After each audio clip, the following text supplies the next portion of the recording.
Monsieur le Président Alpha Condé, bonjour. Bonjour. Merci d'être sur TV5 Monde. Avant d'évoquer la raison de votre présence ici à Brazzaville, je voudrais parler d'une crise sanitaire qui touche notamment la Guinée. C'est le virus Ebola qui est dans une situation incontrôlable. D'après MSF, est-ce que vous avez pris des mesures suffisantes pour gérer cette crise? D'abord, la situation n'est pas incontrôlable du tout. Et nous avons une structure où toutes les organisations qui interviennent font une réunion tous les jours avec tous les diplomates. Aujourd'hui, on n'a plus de cas à Conakry. Le seul point noir qui reste encore, c'est Guéguédougou, parce qu'au début, il y a 3 villages qui n'acceptaient pas que les médecins viennent. Finalement, moi-même, j'étais à Guéguédougou, donc on a réussi à les convaincre.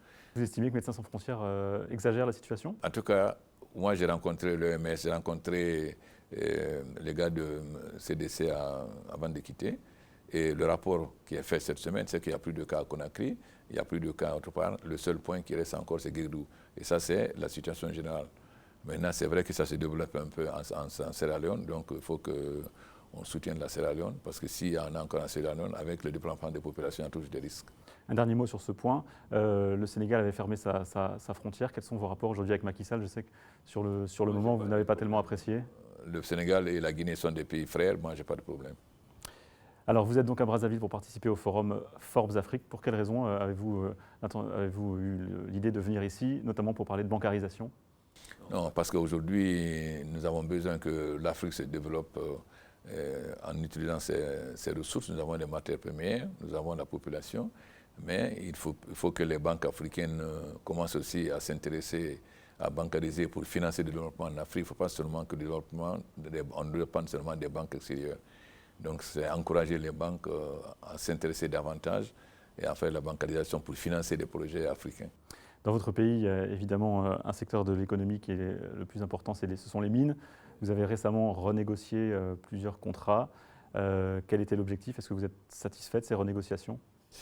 Mais parce que les contrats miniers qui étaient signés étaient contre la Guinée. Vous avez des gens qui avaient des permis, et ils viennent, ils prennent des permis, ils vont gagner beaucoup d'argent en bourse, et ils ne savent même pas où se trouve la mine. Donc nous avons renégocié les contrats, et là nous venons de signer avec de 3 grands projets, celui avec Rio Tinto pour 20 milliards, celui avec Mubadala pour 5 milliards, celui avec CPI pour 6 milliards, et aussi on vient de signer avec AMC.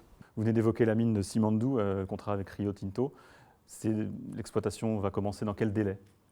En principe, c'est en 2018, parce qu'il faut construire le chemin de fer et le port en eau profonde. Et vous attendez quelle retombée économique pour la Guinée? Vous savez, ce qui ne m'intéresse pas tellement les mines, c'est d'abord le chemin de fer. Vous savez, le développement d'un pays va aller sur le chemin de fer. Or, le chemin de fer va traverser les 4 régions. Ensuite, deuxièmement, on va avoir un port en eau profonde. Donc, ce que la mine va rapporter, ça va doubler le PIB de la Guinée. Mais ce qui m'emporte surtout, c'est l'effet induit du chemin de fer et du port et la possibilité de développer beaucoup d'autres secteurs à partir du chemin de fer.